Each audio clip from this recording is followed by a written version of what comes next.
Yes, Bwana Yesu asifiwe mtazamaji wetu, mahali pale popote unapotutazama. Hii ni TFP TV chini ya Jesus Workers Ministry na kiongozwa na mtume Lucas Fledi. Kama ulikuwa karibu kutufuatilia kwenye matangazo yetu, mtumishi Apostle Lucas Fledi alikuwa na semina kubwa, ibada kubwa yenye matokeo makubwa na yenye kuwa na maswali mengi kwa watu kutokana na yale matokeo na zile impact zilizotokea baada ya ibada hii. Na ilikuwa ni ibada ya kupindua meza. Ibada hii imekuwa na matokeo makubwa na shuhuda mbalimbali kwa watu, na watu wamefunguliwa, watu wamemuona Mungu baada meza kupinduliwa. Meza zilipopinduka imekuwa na impact kubwa sana kwa watu. Niko na mmoja mgeni wangu huyu akiwa ni mmoja kati ya wale ambao walifanikiwa kuhudhuria na kuattend kwenye hii ibada ya kupindua meza. Niko na mgeni wangu hapa, ana shuhuda Mungu amemuonekania na Mungu amemtendea kwenye ibada hii. Karibu dada, kwa majina unaitwa nani? Jitambulishe na unatokea wapi? Kwa majina naitwa Neema Martin, natokea Tabata. Okay, unatokea Tabata. Ukiwa ni mmoja kati ya waliofanikiwa kuattend na kuhudhuria ibada hii ya kupindua meza, una lipi la kusema na kuambia watu, na ni kipi Mungu ambacho amekutendea kwenye ibada hii ya kupindua meza? Mungu amenitendea mambo makubwa sana. Pia cha kuambia watu, Mungu yupo. Okay, amen. Mungu anatenda. Amen, amen. Mungu wa hii madhabahu, Mungu wa babangu Apostle Lucas amenitendea mambo makubwa sana. Amen. Ndio. Mungu amekutendea nini kwenye ibada ya kupindua meza? Yani kwako imekuwa na impact gani kwenye maisha yako ibada ya kupindua meza? Una shuhuda gani, kipi cha kuwashuhudia watu? Kwenye ibada ya kupindua meza, Ndiyo. Kwanza nimejua vitu vingi sana. Ndio. Pili, nimekombolewa. Ndio. Nimekombolewa. Usiku wa jana, siku ya Jumapili, ilikuwa ndo siku ya ibada ya kupindua meza. Yes. Sikuwa sawa, hata wakati natoka nyumbani nilikuwa na uzito sana. Ndio. Nimefika hapa, nimekaa kwenye kiti, lakini sikuwa kwenye ile mood ya kusikiliza neno. Sawa, yani sawa. Kama naambiwa tu ondoka. Okay, kama kuna lozi kwa zinakuvuta. Lakini nikasema nimefika mahali hapa, nitahakikisha mpaka ibada inaisha.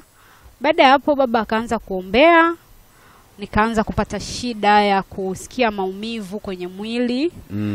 Yes, kwa nikakombolewa hivyo, nikaombewa. Watu waliona nafikiri nilivyokuwa na okay, yes. Kwa baada hapo nimerudi nyumbani. Usiku sasa wa hiyo ibada, usiku wake.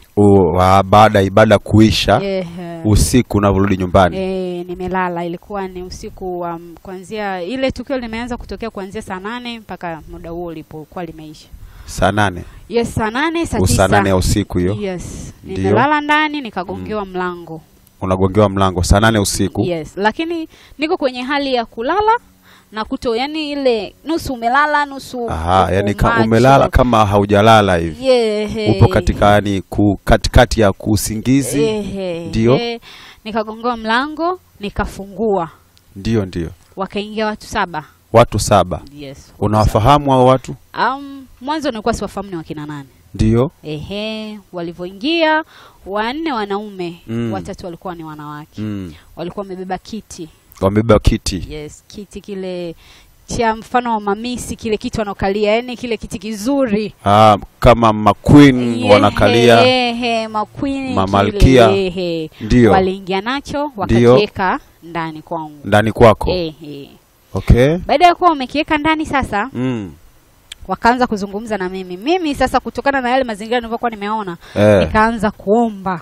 Unajua kuomba sasa kama kukemea, unajua lazima ukutana na hali kama hiyo. Yes. Lazima unaanza ile. Sahihi. Wakati nimeanza kuomba wakaniambia tusikilize. Una uwezo wa kupambana na sisi. Hao watu sasa walioingia watu 7 uwasikilize. Niwasikilize, sina uwezo wa kupambana nao. Ndio. Wakaniambia babako hapa hayupo. Babangu wa kiroho. Baba yako wa kiroho Apostle Lucas huyo. Yes, Apostle Lucas hayupo mahali hapa. Ndio. Lakini wao si unajua hawezi kumtaja kama sisi tunavyomtaja.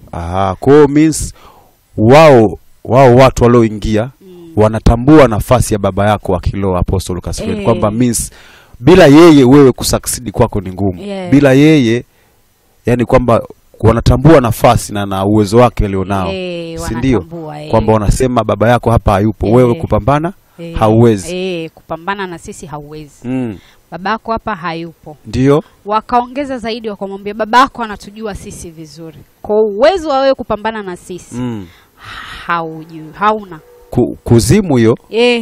Kuzimu. Wale walioingia ni watu wa kuzimu wao. Ni watu wa kuzimu. Ndio. Baada ya hapo nikabidi sasa niwasikilize. Wao. Ila ndani yangu ninatamka tu kwa jina la Yesu, kwa jina la Yesu, kwa jina la Yesu. Hawakunikaribia lakini. Ulikuwa huna hofu? Hofu nilikuwa nayo mwanzo, lakini baadaye nikajivisha ujasiri. Okay.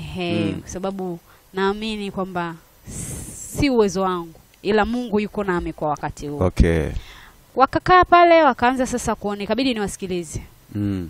Akaanza kuongea sasa huyo mwanaume mmoja kati ya wale miongoni mwa wale 7 wa kuzimu wale. Wale 7 wa kuzimu kulikuwa kuna wanaume 4. Mmoja wao sasa ndo akaanza kuongea na mimi. Ndio. Akaniambia, unajua gharama sisi tulioitumia kwako mpaka umefika hapo ulipo? Gharama walotumia wao, watu wa kuzimu walotumia kwako. Yes. Nikamuuliza gharama gani? Unajua sisi tumechukua muda gani mpaka kukuandaa wewe? Sisi hatujampata malkia. Malkia? Yani mimi ni malkia wao. Malkia wa kuzimu. Wa kuzimu. Wewe. Ndio that's why walikuja na kile kiti. Kumbe ulikuwa ni malkia kwa kuzimu. Kule kwenye kiti chao sisipo baada ya meza kupinduliwa. Okay, yes. Na kule hawawezi kunitumia kama walivyokuwa wananitumia mwanzo, wananichukua tu kwa hiari. Yani niwe nataka niwe sitaki. Okay. Sasa hapa nilichofanikiwa kuelewa kidogo kwamba kabla ya meza kupinduliwa wewe ulikuwa una nafasi kule kuzimu. Ulikuwa unamilikiwa na kuzimu. Ulikuwa ni malkia kuzimu. Lakini baada ya meza kupinduliwa wamepata hasara, sio malkia wao tena. Hawakuwezi tena. Okay. Wamenifuata mahali ninapokaa. Wamekufuata tena. Basi wakawa wananieleza sasa, unajua ni gharama kiasi gani tumetumia sisi mpaka umefika hapo ulipo? Ndio. Wakawa wanaongea vitu vingi, lakini kitu kimoja ambacho walikuwa wanasisitiza. Ndio. Kwamba nirudi kule kwa hiari. Urudi kuzimu. Wakawa wananiambia unataka nifunge ndoa na wewe kwa mara ya pili. Huyo mwanaume mmoja kati ya wale 4 wale 7 wa kuzimu. Ufunge nao ndoa tena. Nifunge naye ndoa. Tena. Tena. Pale ndo nikajua sasa huyu aliyokuepo mbele yangu ni nani. Kwa sababu kabla ya hapo nilikuwa namjua.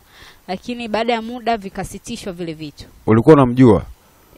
Mlikuwa mnajuana vipi na hao watu wa kuzimu? Hebu tuelezee. Ndikuwa kuna mtazamaji wetu hapa alikuwa anatamani kuelewa kwamba mlikuwa mnajuana vipi na watu wa kuzimu. Anataka kuelewa na maswali. Tulikuwa tunafahamiana kwamba wakati wa nakuwa. Wakati unakuwa. Nilikuwa hivyo vitu vinanitokea kama ndoto na walikuwa wananitumia, yani wananichukua wananipeleka kuzimu. Ndio. Natumika kwenye ibada zao na mpaka ikafika wakati kule nikafunga ndoa. Kuzimu. Kuzimu. Nikawa naishi maisha ya kule. Hapo ni kipindi unajitambua au bado ulikuwa mdogo kipindi unakuwa? Ulikuwa na miaka gani kama unakumbuka? Kwa kutambua ile uhalisia kabisa kwamba hapa sasa ninaishi kwenye haya maisha. Ndio. Nilivyofikisha miaka 17. 17. Yes, lakini wakati niko na hiyo miaka huko kwenye wakati bado niko binti miaka 10 na ngapi hapo. Nilikuwa naona tu ile hali, naona ni kawaida, ni ndoto kama kawaida, yani kwamba ni vitu tunakutana navyo ni ndoto. Kwa vinapita. Ndio. Lakini kujua ile kabisa kwamba hapa sasa mimi ninatumika kwenye ulimwengu wa giza. Nilipofikisha huo umri. Okay. Nilipofikisha miaka 17 sasa nikajua kumbe hiki kitu nilikuwa nakisikia kwa watu wanakizungumza, kumbe na mimi niko miongoni mwa hao wanaotumika kuzimu. Ulifungishwa harusi kuzimu. Yes, nilifungishwa harusi kuzimu. Kuzimu. Toka ukiwa binti mdogo unakuwa. Sasa wakati ule usiku wanazungumza wakasema sisi tulikuchukua tangu ukiwa na miaka 7. Toka ukiwa na miaka 7. Walitaka kunichukua kunimilikisha yani kiuhalali kule kwao. Kiuhalali. Sasa hivi una miaka mingapi? 28. 28 kutoa 7 takriban miaka 21 sasa. Umemilikiwa kuzimu. Ndio. Tangu miaka 21. wakaongea kwamba tangu miaka 7 tulikuwa tunataka kukuchukua. Ndio. Lakini tukaona uishi duniani, ufurahie maisha ya ulimwenguni. Yule mmoja wapo sasa mdada kati ya wale waliokuwa wamekuja, maana kulikuwa kuna wanawake. Ndio. Akaambia tulikwambia, lakini wewe ukao unamtetea sana. Ulikuwa unajifanya unampenda sana. Haya, tukakubaliana kifikisha miaka 25 tumchukue. Ona sasa imeshafikia umri huu hatuwezi tena kufanyaje? Kumchukua anatusumbua. Wewe haya yote ndio uliyataka, wakawa na wenyewe kwa wenyewe wao kwa wao wale 7 sasa. Wale 7 wanagombana wanabishana. Ndio. Baada hapo yule mwanaume sasa akaniambia, ndio, Neema, unajua gharama zake za kutoka kwenye huu malkia? Huo malkia wa kuzimu gharama yake. Nikamwambia mimi nilishalipiwa. Ndio. Nilishalipiwa gharama ya maisha nayoishi na Yesu. Okay, amen. Akaniambia sawa. Ila nataka tena tufunge ndoa kwa mara ya pili.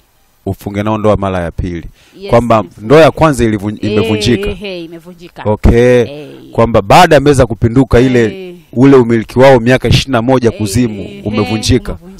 Ndugu mtazamaji wetu, nahisi utakuwa unasikia na unatufuatilia kwa ukaribu kwamba aliyekuwa na miliki wa kuzimu kwa takriban miaka 21 aliyekuwa amefungishwa kuzimu, harusi kuzimu, alikuwa akitumika kuzimu.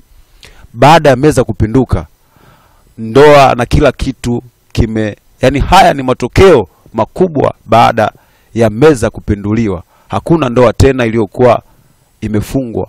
Hakuna mahusiano tena ya kuzimu. Umeona kabisa na umesikia shuhuda wetu hapa na shuhudia kwamba mizimu imeibuka dhahiri, imesimama dhahiri, imerudi kwamba inataka, haikubali. Nadhani tuko tunamsikiliza hapa mtu wetu. Ndio, endelea. Basi baada ya hapo mimi nikamwambia siwezi tena kurudi kwenye ulimwengu wenu. Siko tayari. Ndio.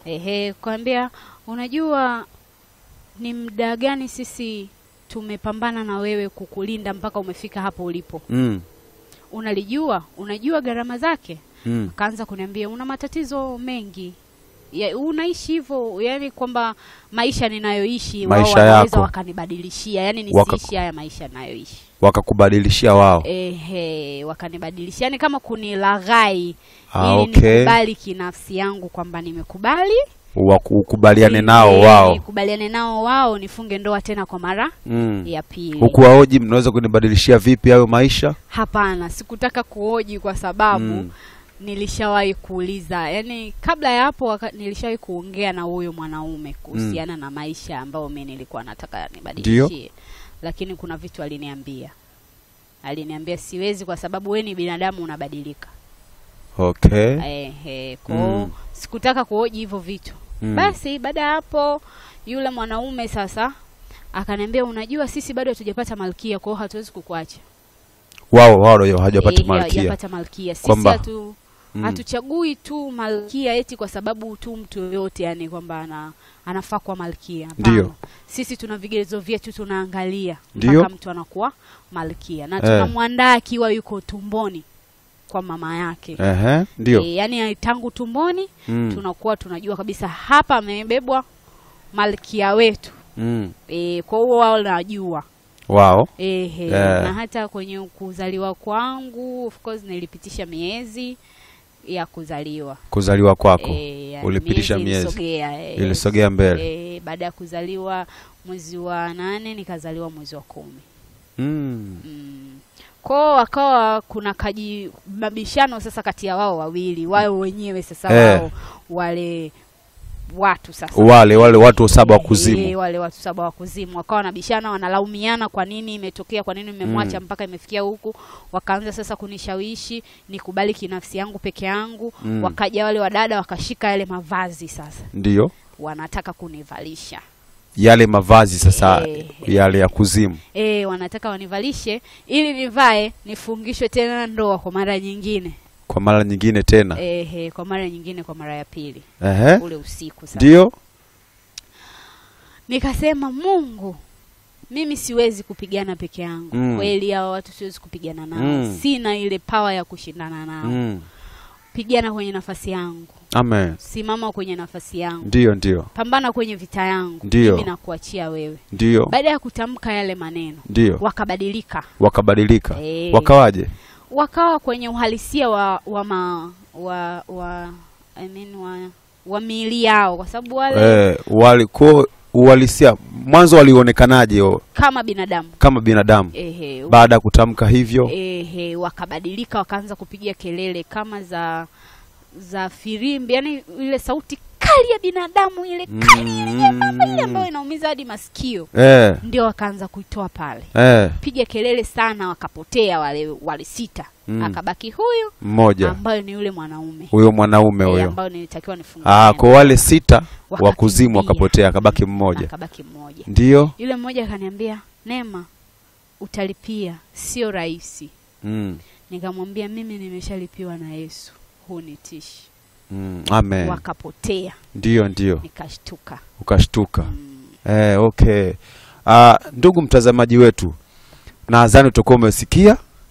Hii ni shuhuda na haya ni matokeo makubwa baada ya ibada kubwa, baada ya meza kupinduka, baada ya meza kupinduliwa. Umeona kabisa kwamba kuzimu imepata hasara, kuzimu imetetemeka. Baada ya Mungu kusema na mtumishi wake Apostle Lucas Fred, kuzimu sasa imepata hasara. Yule ambao walikuwa kizani ni mali yao, wakizani ni milki yao, wakizani ni mke wao, kuzimu aliyekuwa anatumikishwa kwa takriban miaka 21, tangu akiwa mtoto mdogo, akiwa binti mdogo, akiwa na umri wa miaka 7, alichukuliwa akiwa anamilikiwa kuzimu. Lakini neno la Mungu na ni kweli na niamini, na Mungu akisema neno amesema, na Mungu akitaka ametaka. Hakuna awezaye kusimama na akapinga. Tumeona kwamba na tumeshuhudia, ndugu shuhuda wetu hapa ametoka kushuhudia kwamba yale mahusiano wamemrudia tena, yani kwamba mizimu, majini yamesimama dhahiri, yamejitokeza live yakitaka kurudisha yale mahusiano, kwamba ndoa imevunjika tena, meza zimepinduka, hakuna uchawi wala uganga tena juu ya Israeli. Popote ulipo ndugu, endelea kutufuatilia katika chaneli yetu hii. Ndugu mtazamaji, kama ulivyofanikiwa kusikia, ibada ya kupindua meza imekuwa na matokeo makubwa sana, imekuwa na shuhuda kubwa na maswali mengi tofauti kwa watu. Unajua jambo la kimungu waga linafanyika, watu nao kama ni simple wanachukulia ni kawaida, lakini kumbe Mungu ndo yuko hapo, Mungu ndo anadhihirika hapo. Watu walikuwa wanajiuliza kwamba kupindua meza, nini maana kupindua meza? It's like meza zinapinduka, kumbe sivyo, ni kuna kitu kiko ndani zaidi ya hicho, kuna kitu kipo hapo, kuna matokeo makubwa yako hapo. Na umesikia kama hapa kwamba sasa majini yameibuka live, yamesimama live yakitaka kwamba hayakubali kwamba yamepata hasara. Kuzimu sasa imepata hasara, kuzimu sasa imetetemeka juu ya lile ambalo Mungu ametoka kulifanya. Labda dadangu hapa, una kipi cha kuambia watu, una kipi cha kuwashuhudia watu, kuambia wengine ambao watakuwa na kusikiliza, wanakutazama? Kipi gani unaweza kuambia, kitu gani unaweza kuwashawishi na wao wakafanikiwa kuelewa, na kitu cha kuambia? Mimi ninachowaambia kwamba wasihangaike, Mungu peke yake ndo anaweza. Hivi vitu, hawa watu hawa kuzimu hawafukuzwi kwa kwenda sijui kwa waganga, sijui kwenda wapi, hapana.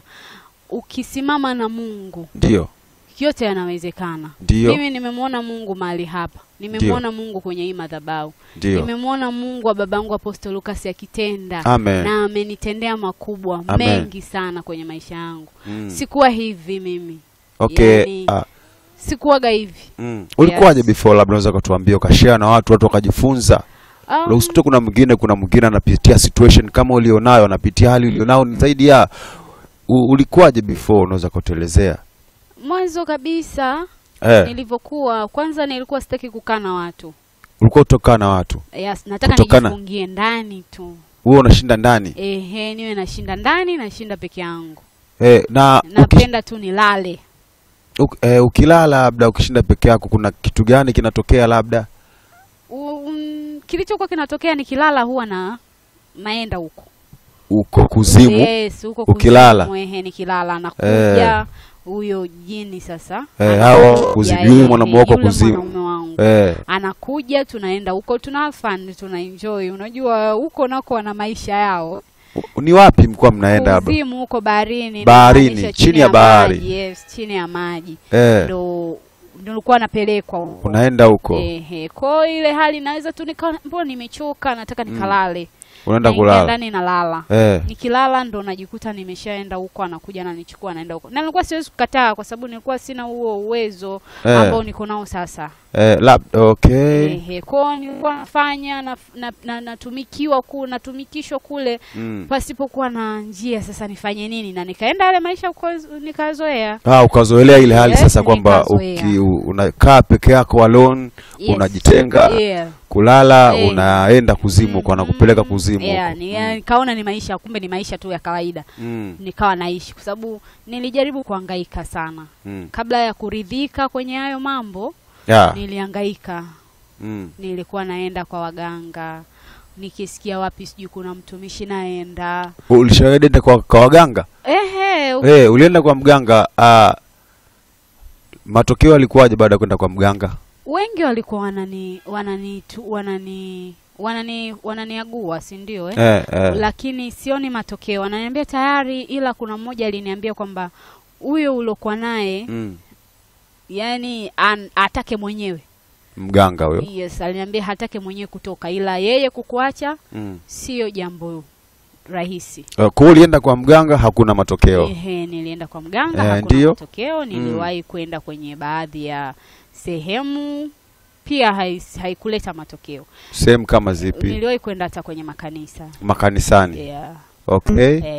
Lakini ndo kwanza nikirudi ananicheka. Ukitoka baada kutoka kanisani? Yes, nikirudi ananicheka. Kwenye makanisa? Okay. Na vipi baada ya kuja hapa kanisani kwenye madhabahu ya Jesus Workers Ministry kwa Apostle Lucas Fred?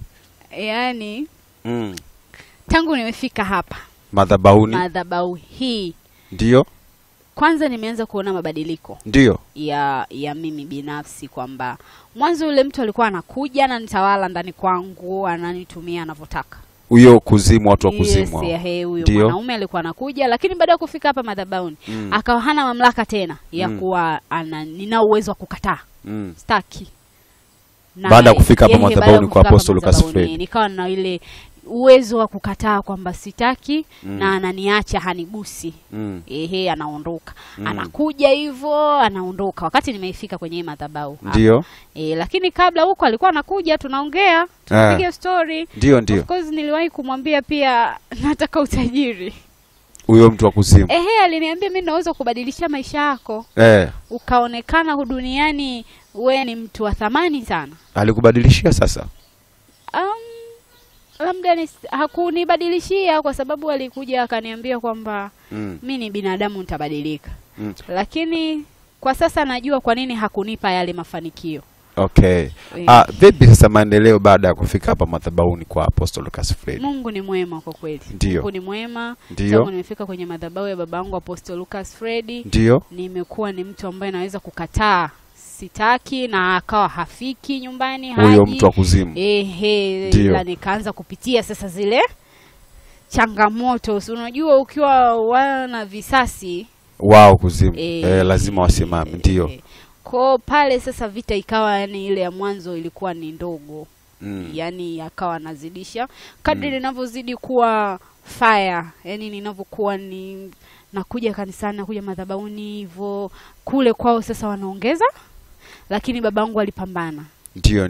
Alipambana, ile hali ikatoweka kabisa. Wakawa hawaji. Ndio. Kabisa. Amen. Wakawa hawaji kabisa, na nilikuwa situmiki huko wala siendi. Baada ya kufika madhabahuni? Yes, baada ya kufika madhabahuni. So baada ya kupinduliwa meza. Ndio. Baada ya kupindua meza. Baada ya kupindua meza sasa ndio wakaja. Ndio. Wakaja kwa sababu walishaniacha niishi maisha yangu. Ndio. Ya kawaida tu, naishi maisha yangu ya kawaida ya kibinadamu kawaida. Lakini sasa walikuwa bado na ile kifungo. Sikujua kama mimi ni malkia huko. Nilikuwa najua tu natumika kawaida basi. Kumbe ni malkia wa kuzimu. Sasa baada ya meza kupinduliwa, kule ndo nimetoka. Kwa wanioni, wakanifuata.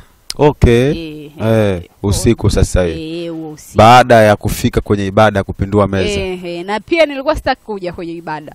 Lakini Mungu akikuita, Mungu akiwa na jambo lake, hakuna mtu anaweza kuzuia. Ndio. Kwao nilifika. Amen. Mungu ni mwema. Nimetendewa nilichotendewa. Na Mungu ameonekana. Na Mungu lazima azidi kukuonekania. Amina. Una kipi cha kuambia watu? Cha kuambia watu kwamba wasiogope. Hayo waliokuwa nayo ni madogo sana. Mimi nilikutana na makubwa, kupambana na viumbe wa majini huko ambao wana naniliu kubwa, ni mtihani, lakini mimi nimepambana, imewezekana. Kwa kwenye jambo lako lolote linalokusumbua, ni unaumwa, kwa sababu nilipitia changamoto za maradhi. Kuumwa. Kozi niliumwa sana. Niliumwa, lakini pia nilikuwa nikibeba mimba zinatoka. Ukishika mimba zinatoka. Ulikuwa upati ujauzito? Sipati. Napata, nabeba. Yaani mimba nabeba. Ndio. Lakini zinatoka. Zinatoka. Zinatoka. Yaani uchumi ukawa mdogo, yani ni kwamba ukipata pesa haionekani na haionekani. Yaani mambo ni mengi, lakini wakati nimefika kwenye hii madhabahu nilikuwa siwezi kukaa na hela. Before, kabla kufika hapo. Lakini kabla ushaenda, ushazunguka kwa waganga, baadhi ya makanisa, haijaleta impact. Haijaleta. Nilikuwa siwezi kukaa na pesa. Kuwezi kukaa na pesa. Mimi nikipata pesa naweza nikaumwa. Yes, nikaumwa, ikatokea tu mara, yani siwezi kukaa na hela, lakini tangu nimefika mahali hapa, pesa sasa hivi naiona, naweza kutunza pesa yangu. Toka mfika madhabahuni sasa. Ndugu mtazamaji, na zani unasikia uko karibu hapa, yule ambaye alikuwa hawezi kubeba mimba, alikuwa hawezi kushika fedha, yani akipata pesa inapotea, alikuwa akibeba mimba zinatoka.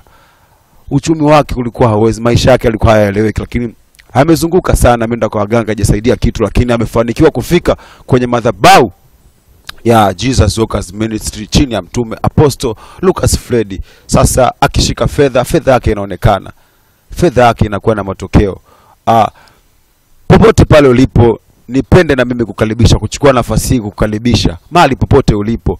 Umesikia hapa aliyekuwa ni malkia akimulikiwa kuzimu, alikuwa maisha yake alikuwa hayaendi, akikamata pesa zinapotea, alikuwa anaumwa pasipoe kujielewa, lakini Mungu alivyokuwa ni mkubwa, toka amefika hapa na Mungu ameonekana kwake. Wewe jambo lako hilo ni lipi ambalo linakusumbua? Jaribu kuchukua imani kidogo tu, jaribu kuthubutu mahali popote ulipo pale. Tunapatikana Mbezi kwa Msuguri. Nirudi kwako dada Neema. Kipekee mimi napenda kushukuru. Asante kwa muda wako pia, asante kwa ushuhuda. Najua watazamaji wetu hapa, mtazamaji anatutazama hapa, kuna kitu na mimi nitakuwa nimejifunza ambacho ni baraka pia, na kuna mali itakuwa kimemunua. Kuna mwingine huenda ana ndugu, jamaa, rafiki au mwenye person, kuna situation kama hii, huenda atakuwa anapitia tatizo kama hili linamkabili. Naamini kupitia hili jambo la kimungu atakuwa amejifunza na amefanikiwa kuelewa. Na ushuhuda ndivyo ilivyo, na Mungu akitenda jambo ni lazima uliseme, ni lazima useme. Ushuhuda, unapomshuhudia Mungu kwa yale makubwa aliyokufanyia, unamwaibisha shetani. Kwa jambo kama hili, shetani ameibika na hatakuwa na nguvu tena. Kwa as long as umefanikiwa kusema, shetani umemwaibisha, shetani ameibika, kuzimu imepata hasara, kuzimu imeaibika. Kwa napenda kukushukuru kwa muda wako. Asante. Mimi nikushukuru, na mimi ni mtazamaji wetu watakuwa wameelewa na wamepokea na wamefanikiwa kuelewa. Karibu tena. Asante. Amen. Amen. Thank you.